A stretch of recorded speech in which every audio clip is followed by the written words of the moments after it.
This morning's going to be just a little bit different.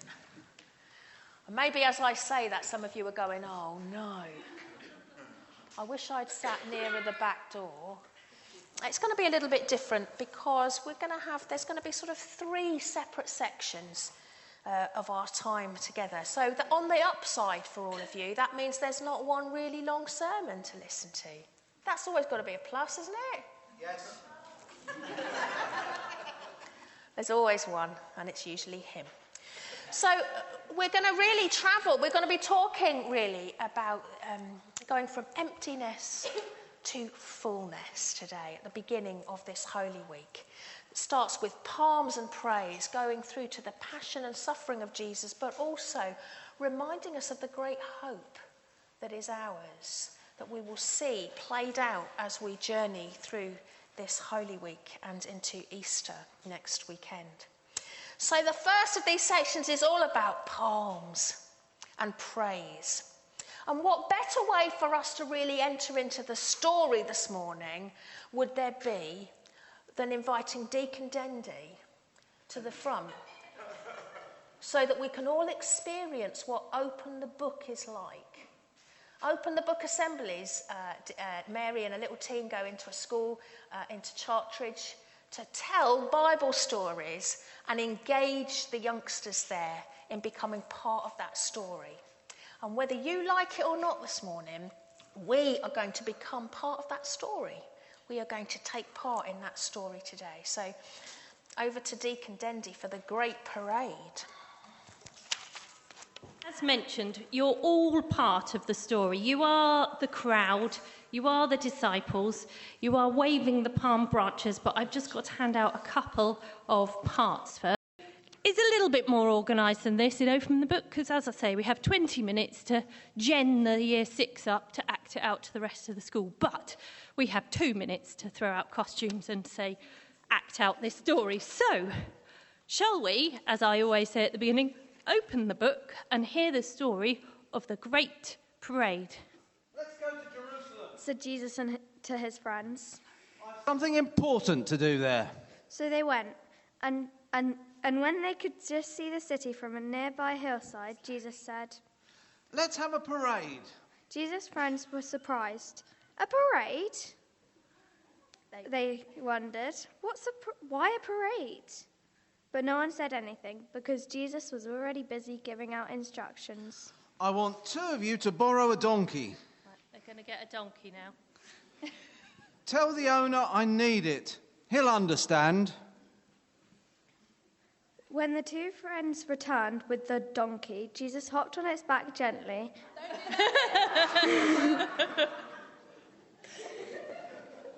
nudged its sides, and started down the hill. His friends followed close behind. Hooray! Hooray! Hooray! Okay, Down they rode towards the city gate, and the closer they got, the more people joined them. It's Jesus the teacher! Someone called. It's Jesus the healer. Someone else called. 3 cheers for Jesus! Hooray! Hooray! Called one and all. Soon there were people everywhere, marching along with the parade and shouting from the roadside. Some took off their cloaks and laid them in front of the donkey. Others cut palm branches from the trees and waved them around. Waving around. Okay, stop there. Stop there. There you go. There were hundreds, maybe thousands, clapping and dancing and shouting their way through the city gates. Everyone was happy. Well, almost everyone. Some of the religious leaders didn't like Jesus. They were jealous because the ordinary people were so fond of him. And when they saw the parade, they frowned. Wait a minute. They called.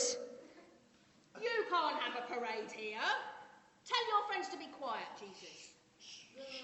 But Jesus just laughed. Tell them to be quiet. Impossible. Then he turned to look at the crowd. Can you see?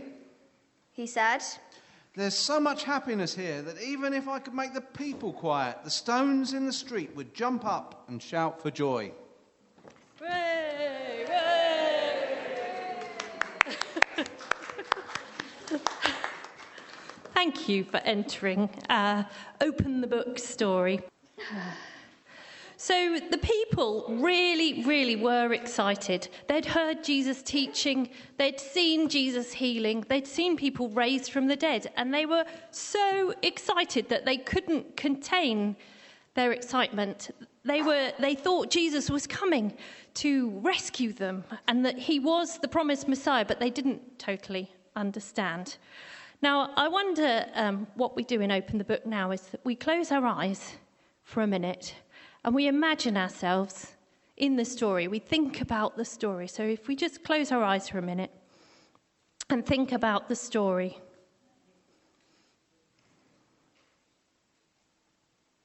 And think about, where are you in the parade? How excited are you to see King Jesus coming?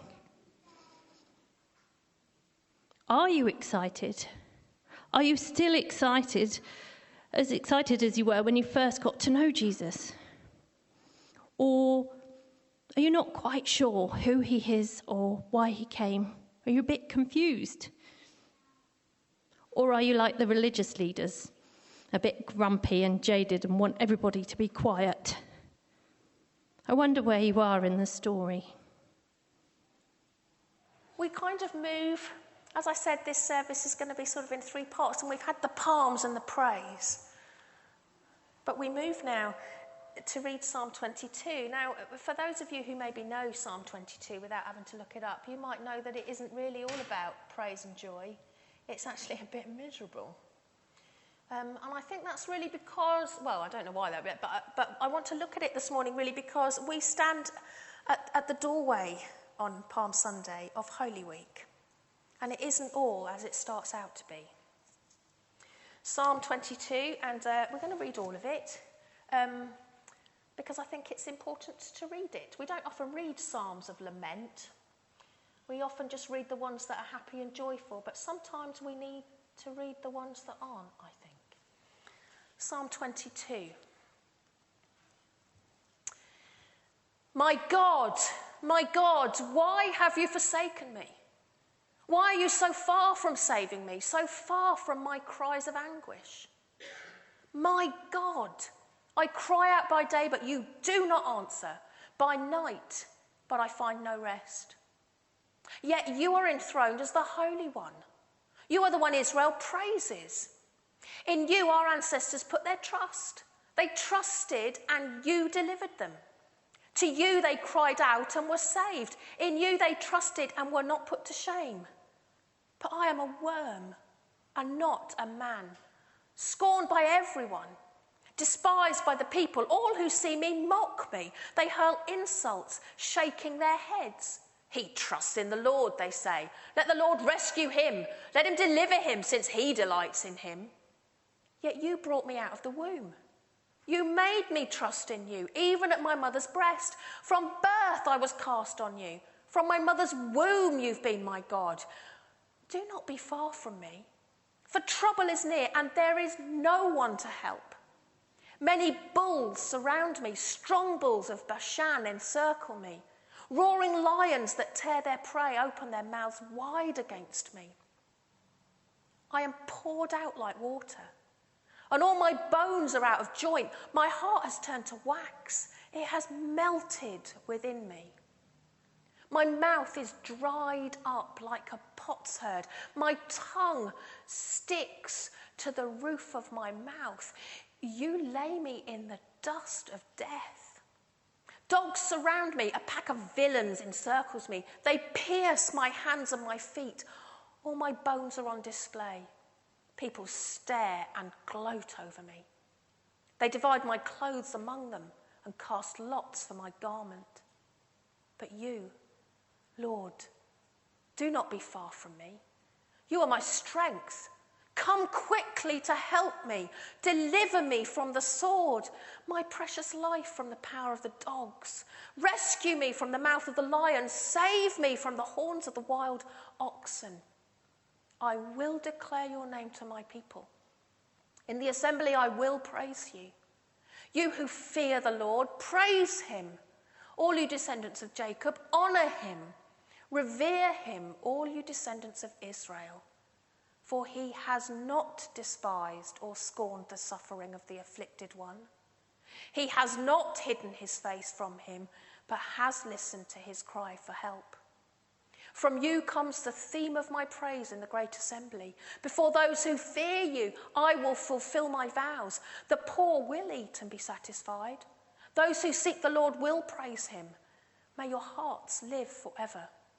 All the ends of the earth will remember and turn to the Lord, and all the families of the nations will bow down before him. For dominion belongs to the Lord, and he rules over the nations. All the rich of the earth will feast and worship.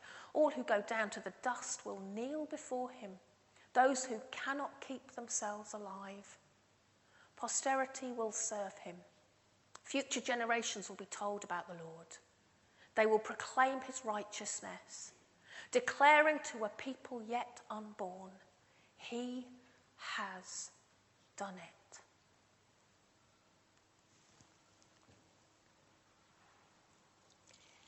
Not an easy psalm.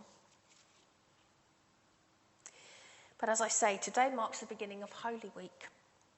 And it's a week that's all about the passion of Jesus. His arrest, his trial, his suffering that culminates in his crucifixion and his death and his burial. So it begins, yes, with palms and praise, but it very swiftly moves on to focus on the suffering, the passion of Jesus. And Psalm 22 is probably the very best known psalm of lament, because it's the one Jesus prays while he's on the cross. And I say he prays it because I think it's very important that we acknowledge that Jesus doesn't just recite it or quote it like a good Jewish lad. I think he prays it because he understands the sentiment behind it, and he's desperate. Originally, this is a prayer of David, this psalm. It's an anguished cry from a godly man who's victimised by the prolonged and unprovoked vicious attacks of his enemies. And despite his cries, God appears to have abandoned him. Or at the very least, God has fallen silent. And that cry of verse 1 seems to make it even more clear, I think, the sheer desperation and torture of a righteous sufferer, one who's put all of their faith in the God who promises to always be with them. My God, why have you forsaken me? It's almost a cry of contradiction, I think. For if God really abandons us, if God really walks away when everything else falls apart, can he still be God? Maybe it's a cry of faith then. My God, why have you forsaken me? I'm completely finished and alone and suffering, but I will still call out to you, my God. My God, reveal your faithfulness now. Make it known in all of this that you are still the God who keeps his word and truly is to be honoured. On the lips of Jesus, this prayer, a cry from the heart of an anguished, abandoned, broken, completely poured out, emptied of dignity, hope and life man, becomes the cry, I believe, of every innocent sufferer. It becomes the cry of all of those who were caught up in the atrocities of war in the Ukraine. All those who were caught up in the atrocity of war and violence in other places in this world that we label God-forsaken. And yet it also shows us something about the God we say we follow, because it tells us that God knows death, and it tells us that God knows grief, and it tells us that God suffers. Or as Jürgen Moltmann, and writing The Crucified God, which I've dipped into. I'd say it's a good read, but my goodness, it's quite heavy going. But in that book he says, God is in suffering and the suffering is in God. It's in God's being itself because God is love. God and suffering aren't contradictions. God is in suffering. What we see here is Jesus poured out, emptied, broken and alone, but taking all of this to his Father in cries of pain and protest, in cries of faith and concern, that as people have seen something of the Father in him, that the Father's name and reputation might be maligned in what they now witness. So he really needs to come, to act, to be faithful to his word. The lament of Psalm 22 isn't a denial of God's provision. It's an integral part of trusting God. Jesus trusts God enough to come to God in and with his pain and suffering. And I wonder whether we find that an easy thing to do. To come to God with and in our suffering. To come to God in and with the suffering that we see around us in the brokenness of our world. We're told Jesus pours himself out like water. He's emptying his cup and he's giving everything that he has.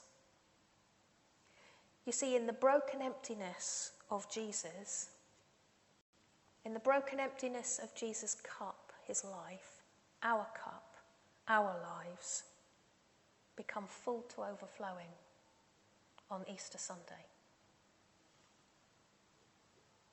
And so as we think about this psalm, I'm caused to ask myself not only how I come to God in pain and suffering and the pain and suffering of the world, but also what I might need to empty from my cup so that I might be empty enough to receive everything that the Lord wants to give to me through this Holy Week, at this time when we journey towards Easter.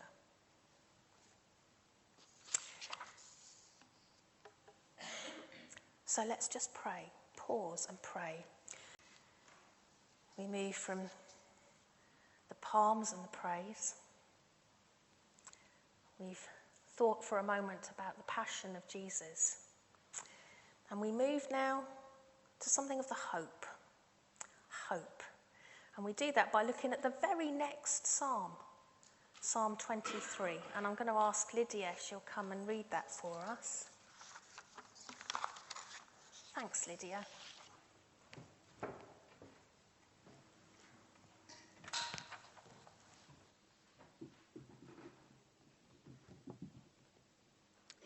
Psalm 23, a psalm of David.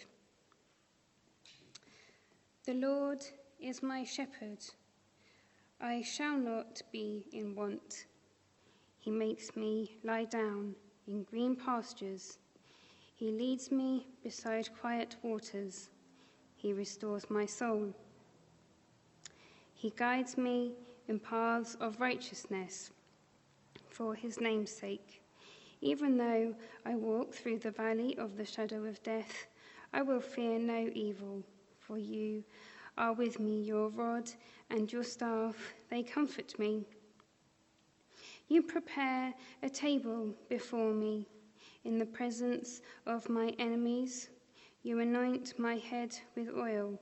My cup overflows.